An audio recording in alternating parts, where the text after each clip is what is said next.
I would just like you all to close your eyes and imagine yourself in this scenario.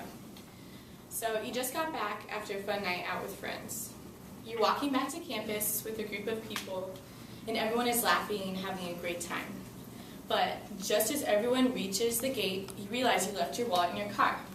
So you quickly turn around, leave the group, and head back.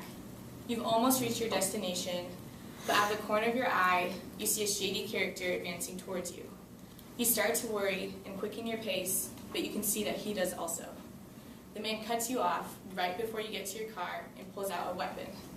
You let out a blood-curdling scream, and I'm going to let your imagination decide how the story ends. So as many of you know, this actually happened to a girl on campus, a similar situation, and according to GC's newsletter, she actually received injuries from a knife. So this is our serious incidences that have happened on campus, and due to recent events, I'm here to talk to you guys today about the problem with GCU security, things we can do to help ourselves in these scenarios, and things that the institution can do as well. So first, the problem. There's a national epidemic of campus crime, and GCU security is not adequate enough to protect us from this epidemic. According to the Department of Education, there have been 100 murders, 16,000 assaults, and 10,000 forcible sexual assaults within the past 2 years. And as you can see on the graph, 36% is due to robbery and 39% is due to assault. That can affect every single one of us in here, whether you're a boy or a girl. According to the Department of Justice, colleges are among society's most vulnerable and exploitable targets for individuals and organizations seeking to cause harm and fear. This means that perpetrators purposely sit outside college campuses to try and target us because we are vulnerable, we have expensive laptops, and most of us are not adequately prepared to save ourselves. So, I'm sure many of you are thinking that you won't fall into these statistics because we're at GCU, we're in a safe located environment, but recent events have shown that we're at just as great a risk here as we would be at ASU or a bigger university. Recent events have shown this. The girl who was in the Coulter parking lot who almost got stabbed and she had injuries from a knife.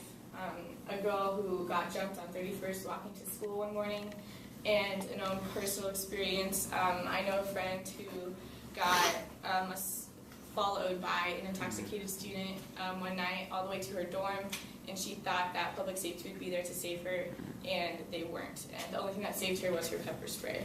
So some solutions that the institution can make to help with this is spread awareness. I don't know about you guys, but it would have been nice to know that there was a girl getting stabbed by the Coulter parking lot, so I didn't walk to the parking lot that night. Double the amount of security guards. There should be no unattended areas, and there should be no girl being harassed by a student and having no public safety around to help her. Security cameras should be installed. According to the U.S. Department of Justice, campus surveillance is one of the key deterrents of campus crime. So what happened to these people could happen to any single one of us, and it's a serious matter that should not be taken lightly. However, there are solutions that the campus can do to help us, but there's nothing that we can do about that to change it long term. However, there are things that we can do to help save us in times of crisis. So what we can do first is take self-defense classes, and I'm sure this is a far stretch for many of you, but there are many around our campus, and the Arizona Martial Arts Academy is only $50 for 1 month. That's $2 a day to save your life for forever. Also, pepper spray.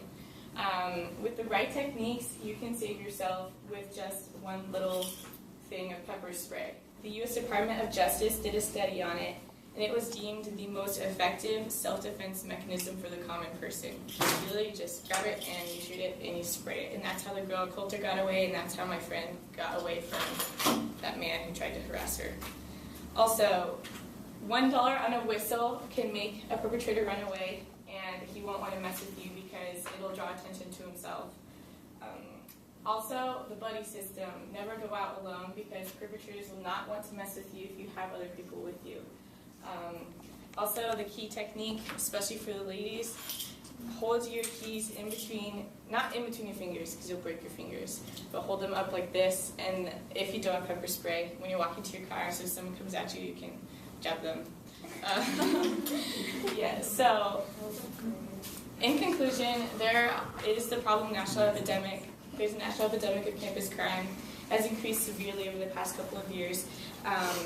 And there are solutions that the institution can make, like campus surveillance, more guards, etc. But all of you need to take action to save yourselves. Go on Amazon, spend $10, buy pepper spray. It could save your life. Take self-defense classes if you want to take the extra step. Spend $1 on a whistle. Always take a buddy, even if you think you're a macho man, and that you can save yourself because anyone can take a single man alone. That number is public safety. I strongly persuade you to put it in your phone in case you need help or if you want to be escorted to your car.